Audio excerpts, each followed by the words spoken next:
Evening all. Today we are going to see Unit 4 in Construction Materials and Technology, that is construction equipment. First of all, whatever work we do, we must have something to transport from one place to another, either for transporting or for what other purpose, we need some sort of machines. So such machines and equipments we are going to study in this unit. So, construction equipment generally includes heavy machines used in the construction industry.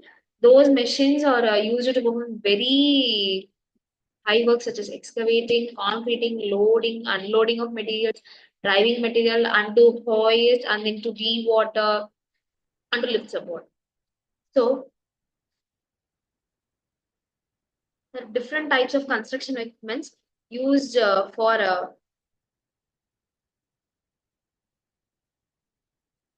excavation, concreting, material handling, and dewatering pumping are given here. For earthwork excavation or earth moving vehicles, it is excavator, loader, scraper, graders, dozers, trenches. Dozers means bulldozers, whereas in concreting equipment, it is batching plant, concrete mixers, pumps, concrete pumps and concrete pipeline, concrete vibrator, and then shotcrete gun.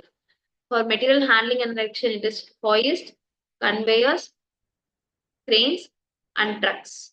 For dewatering pumping, it is centrifuges, vacuum filters, filter presses, drying beds, sludge lagoons, pumps.